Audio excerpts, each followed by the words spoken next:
vigilantes. Vamos entrar aqui no segundo caso. Esse caso me chocou bastante. Eu tenho inúmeras dúvidas, inclusive. Enfim, vamos entrar aqui, tá? É uma tragédia. Chocou o Guarujá, litoral aqui de São Paulo. Uma adolescente de 14 anos, gente, foi apreendida depois de confessar ter provocado o incêndio que matou a sua irmã de 11 meses, gente, e que deixou o irmão de 2 anos gravemente ferido. Esse caso expôs toda essa questão dessa menina, um crime que parece que foi planejado. Então, vou trazer aqui os primeiros detalhes, tá? Então, essa adolescente, ela foi apreendida depois de confessar ter ateado fogo nesse apartamento, onde ela vivia com a família, na segunda-feira, 14 de julho, no Guarujá. Ela alegou à polícia que estava cansada de ter que cuidar dos irmãos mais novos enquanto os pais trabalhavam.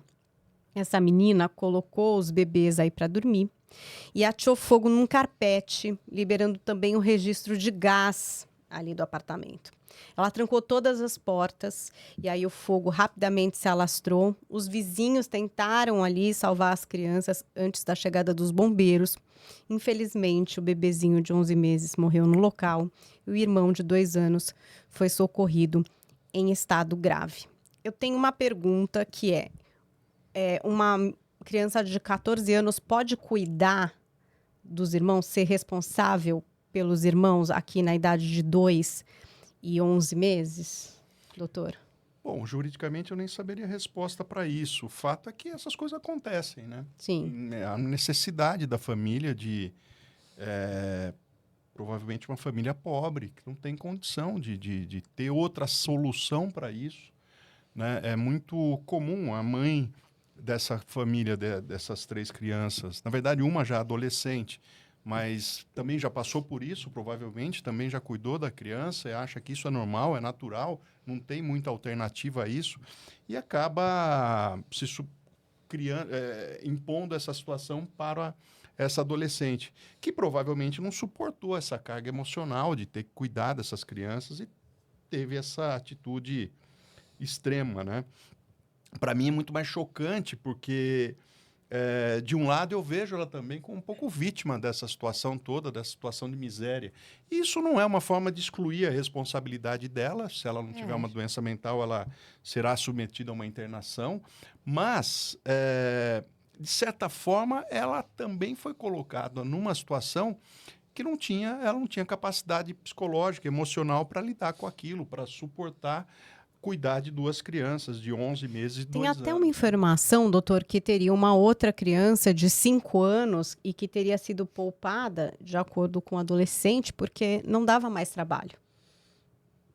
Tem até essa linha, essa construção, né, Hanna, a respeito da situação que ela vivia. Isso, conforme o delegado, ela teria trazido essa fala de que o irmão de 5 anos já não daria tanto trabalho para ela, então como ele estava brincando numa pracinha ali, ele teria sido poupado. Mas é importante a gente pensar, quando a gente analisa esse caso, de maneira nenhuma é justificar ou diminuir o que aconteceu. Foi uma tragédia. A gente tem uma família que está destruída. Sim. Um bebê morreu, um bebê estado internado, grave. Os pais perderam filhos porque provavelmente eles nunca mais vão conseguir olhar para essa filha da mesma maneira. Mas hoje, em termos de estudos, a gente já tem estudos muito sólidos, tanto no Brasil quanto no exterior, do que a gente chama de parentalização, que é quando existe essa inversão de papéis e uma criança ou um adolescente ele acaba assumindo papéis de cuidado que são muito aquém do que seria o ideal para aquela faixa de idade. E isso tem efeitos muito... como é que eu posso dizer? Deletérios, ruins. Então, a longo prazo, essa pessoa vai ter dificuldade nas relações interpessoais, não só com os familiares, porque se quebra aquela relação de quem é o pai, quem é a mãe. O lugar que se ocupa na família, né? Exatamente. Então, tem estudos que analisam as relações familiares e você percebe que, inclusive, essas pessoas, essas crianças que assumem o papel de cuidador, chegam num ponto que eles começam a tomar decisões financeiras na família, porque já se quebrou aquele cuidado, aquela fronteira de quem cuida e de quem é cuidado. Então, os efeitos são muito nocivos. Em termos práticos, crianças que são sujeitas ao cuidado dos irmãos menores, elas estudam menos, o rendimento deles escolar acaba sendo prejudicado, eles não conseguem ter atividades extracurriculares com a mesma qualidade que as outras crianças. E você abre os comentários da matéria e você vê pessoas com aquela coisa idealizada de mas antigamente era assim e ninguém morreu. Mas antigamente a expectativa de vida era outra, a prospecção era outra. E geralmente o cuidado ele acaba recaindo sobre as mulheres. Quase sempre. E a fala do delegado marca muito isso. A fala do delegado me chocou muito mais do que os comentários nas matérias e os comentários da comunidade. Porque o delegado ele fala dessa adolescente com uma raiva. Então, ele já diagnosticou impulsos, agressividade, psicopatia. Ele já fez vários diagnósticos dessa menor. E na fala dele, eu cheguei a fazer alguns recortes. Que pode ser até ter, mas assim, nem pode, né? Menor de idade não pode ser diagnosticado, né? Transtorno de personalidade só a partir dos 18 anos. Mas algumas falas dele eu até cheguei a destacar. Em uma entrevista, perguntam para ele, fazia muito tempo que ela tinha esse papel de cuidado. Eles não, já há muito tempo. E a explicação que o delegado dá, eles não, ela tinha essa responsabilidade na família, porque como ela era a mais velha e ela era sustentada pelos pais que botavam dinheiro dentro de casa, ela tinha essa obrigação. Isso é absurdo, porque o papel de sustentar uma casa realmente é dos pais.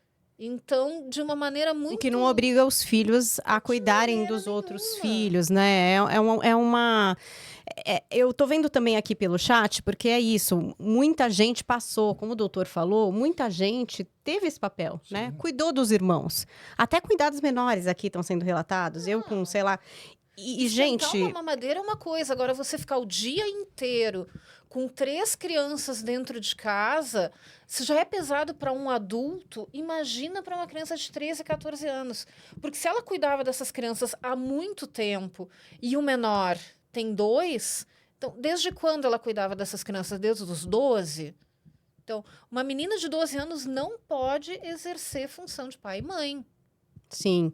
Ale, o que eu acho que choca as pessoas é o fato do crime, né? Do que foi feito, de incendiar a própria casa, de matar 2 irmãos e de uma certa premeditação. Parece que ela também procurou um pouco ali quanto tempo demora para um botijão de gás estourar. Então teve uma busca, né, para realizar esse crime.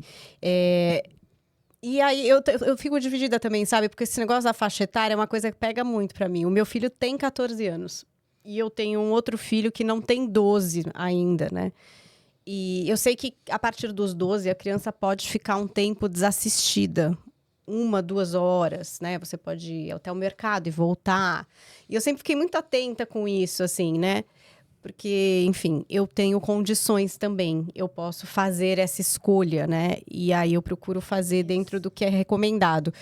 Mas, por exemplo, o meu filho, ele não pode ser responsável pelo meu outro filho. Sim. Aos 14 anos, né? E o mais novo nunca entende. Sempre fica, não, mas eu posso ficar aqui. O João olha. Eu já sou grande. O João olha. Eu falo, não, ele não pode olhar. Ele não pode ter essa responsabilidade. E aí, Ale, como que a gente...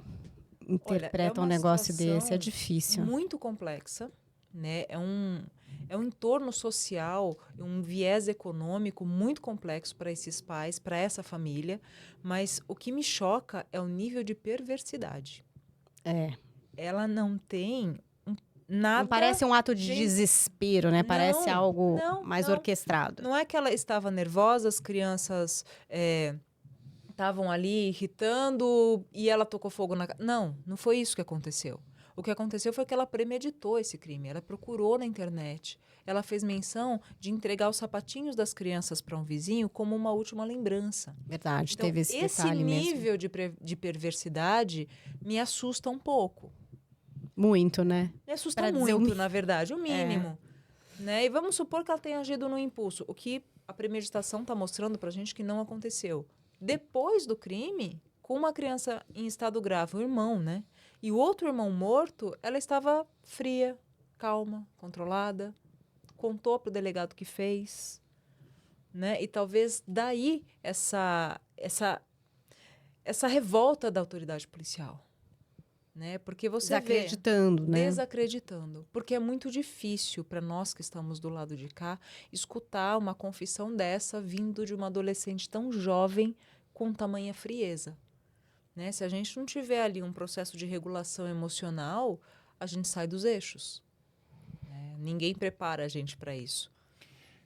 O que eu acho interessante é que aqui ficou bem exposto isso, né? Complexidade, que é a palavra Extrema que foi usada, eu usei, você usou. Porque tudo isso é verdade e tudo isso coexiste no mesmo caso. Sim. Né? Uma criança que é submetida a essa situação, a obrigação, o peso de cuidar dos filhos, dos irmãos, e ao mesmo tempo um ato chocante de crueldade. A gente tende a lidar com esses fatos muito de forma maniqueísta, né? Então, as reações nos comentários tendem a isso. A gente faz uma ponderação como essa, vem alguém e está dizendo, quer dizer que pode matar, não tem problema nenhum, quer dizer que ela está... Ninguém está falando de perdão, ninguém está falando de justificativa, né? Mas a gente trabalha, a sociedade pensa muito dessa forma dual. Então ela é vítima ou ela é assassina, digamos assim. Na verdade, ela pode ser os dois, né? Duas ou mais coisas podem ser verdade ao mesmo tempo. Pode ser verdade ao mesmo tempo. Essas verdades coexistem no mesmo caso dramático como esse. Né? Agora, doutor, sempre que tem um caso assim que envolve um menor de idade, vem aqui no chat a discussão sobre maioridade penal e sobre como uma adolescente vai cumprir pena a respeito de não é pena, né, que diz, enfim, medida socioeducativa para um crime tão brutal, né? Acho que é isso que as pessoas ficam meio chocadas mesmo, sempre naquela ideia de que não há justiça e de que uma pessoa como essa não pode ser recuperada e que se já com essa idade faz esse tipo de coisa, o que não vai estar fazendo adulta. Tem muita ilação nisso, né? A pessoa fez, não vai voltar a fazer, não dá para saber isso. O problema da questão da maioridade penal é que qual é o limite disso? Né? Então as pessoas falam muito em 16 anos. Tudo bem, é possível discutir, é uma coisa puramente subjetiva, eu não acho que esteja errado quem entenda que deva ter uma responsabilidade com 16 anos. Mas essa menina tem 14. Então vamos baixar para 14. E se ela tivesse 13? Vamos colocar em 12. Vamos estar prendendo criança?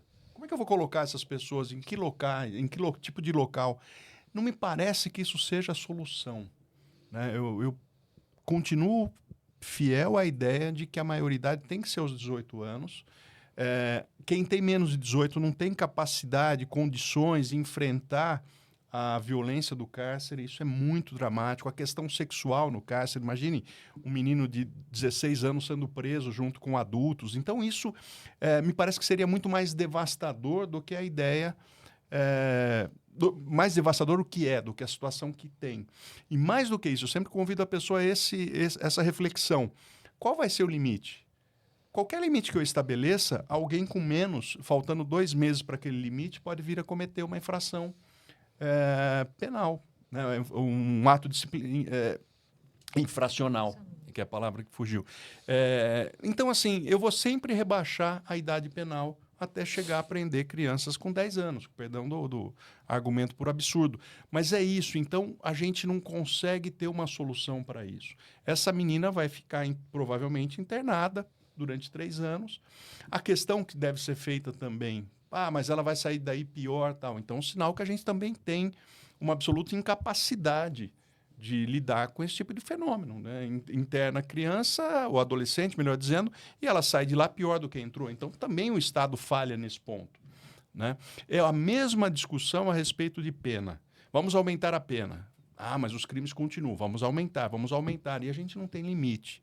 Então, eu acho que não é esse o enfrentamento que me parece o mais adequado. Pessoal aqui fica brabo. Ainda mais quando são esses crimes que geram muita discussão. E aí vem os argumentos de eu cuidei dos meus irmãos e nunca tive vontade de matar. Nem tudo é sobre você. Nós não estamos falando de você. Nós estamos falando de um recorte muito mais amplo, sustentado por pesquisas, por estudos que não são a minha opinião Então, chegar na conclusão de que comigo foi diferente, então ela não está entendendo o que eu estou falando, me desculpa, mas é uma interpretação muito pobre. Hanna tá com treta no chat. É isso que eu tô sentindo aqui. Jamais. Galera, continuem colocando aqui, porque eu vou contemplar, claro, o que vocês trouxeram pra gente poder discutir. E esse argumento é interessante, porque se usa também para trabalho infantil, para surra que pais e mães praticam. Exatamente. Ah, eu apanhei, não preciso de psicólogo. Eu já vi uma pessoa dizendo, eu até brinquei, você nunca foi no psicólogo, não significa que você não precisa. Talvez, um pouquinho. Mas, com o perdão da brincadeira, é um pouco isso. Eu começo a justificar coisas que a sociedade vai mudando e vai percebendo com estudos que aquilo não é adequado. Significa dizer que todo mundo que passou por isso mata o filho? Claro que não. Mata o irmãozinho, né? Claro que não. Mas não significa, não podemos com isso negar, com a minha experiência pessoal, como você disse muito bem, achar que isso é uma coisa justificável, uma prática normal, aceita, que não provoca nenhuma devastação emocional, psicanalítica naquela pessoa que passou por essa situação. Olha, tem aqui o Marco falando um pouco sobre se fosse nos Estados Unidos, essa adolescente seria julgada como qualquer adulto. Em qual estado? Que a legislação dos Estados Unidos funciona completamente diferente. E eu sei porque eu tenho trabalhos em parceria com os Estados Unidos. Nem todos os estados funcionam da mesma maneira. Nós temos casos nos Estados Unidos envolvendo adolescentes que as penas foram também risíveis. Então, Não é uma verdade absoluta. não é uma verdade absoluta. Temos um problema, né, também. Porque uma pena risível acaba sendo reforço para esse tipo de conduta. Aqui muita gente Faz, também não dá falando nada. isso. Faz, não dá nada. Mas ela tem 14 anos. Como é que você julga como adulto? Será que uma avaliação para saber o quanto que ela entende disso não poderia ser trazida para essa discussão da maioridade, menoridade? Será que é um número absoluto? Será que uma criança que teve tudo aos 16 anos e vive nos jardins, num colégio particular, tem a mesma capacidade de alguém que não teve nada? Depende. Mas é aí que tá, tudo bem. A Não questão sabemos, né? A gente precisa estudar, a gente precisa entender como é que funciona isso. O critério escolhido no Brasil, o critério biológico, Sim. ele pode ser criticado por esse ponto. E pode ter uma faixa que o critério pode ser biopsicológico. Eu posso ter 16 anos, mas avaliando se aquela pessoa com mais 16 tem ou não capacidade para entender a ilicitude e se determinar de acordo com esse entendimento. É possível, mas é mais complexo, é mais difícil, né? E temos outro problema, não temos profissionais para isso. Para isso. Alguns estudos já falam em 25 anos em função do desenvolvimento do córtex pré-frontal. É para ser considerado um adulto E aí, com a o gente cérebro solta em todos pleno os homicidas desenvolvimento. até 25 E anos? essa não é a minha opinião. Inclusive, jeito nenhum. o fisiculturista tem 24. Pois é. E aí? E é muito interessante também o argumento. Nos Estados Unidos pode. Esse argumento justifica tudo. Tudo. A França fez tortura na Guerra da Argélia. A tortura é válida? Né? A França tinha homicídio, não, pena de morte, salvo engano, até 76 ou 77. Por isso a pena de morte é válida. Quer dizer, você pode até defender que sim, mas o argumento de lá em tal lugar seria assim, me lembra muito uma passagem na discussão do abolicionismo. Um discurso na Câmara dos Deputados, o Joaquim Nabuco criticava uma postura, uma legislação. Alguém falou, a França fez isso.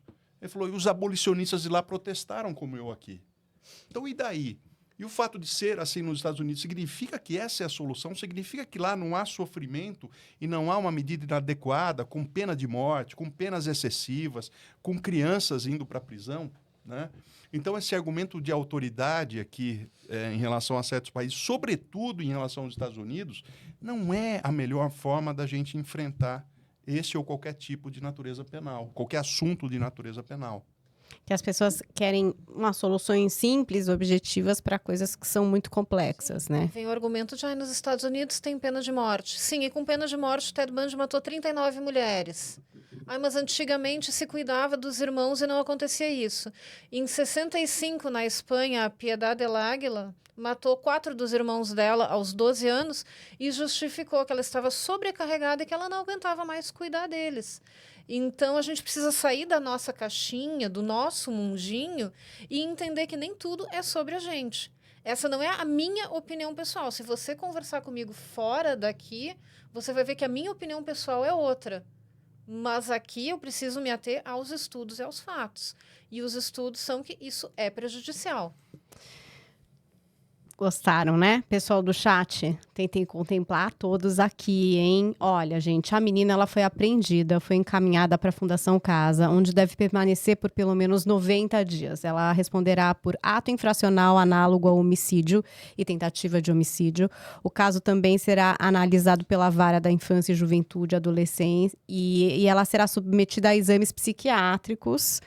Ainda tem essa averiguação. A Prefeitura do Guarujá emitiu uma nota lamentando o ocorrido, destacou a importância de políticas públicas voltadas à saúde mental e o caso continua sendo investigado, então, pela Polícia Civil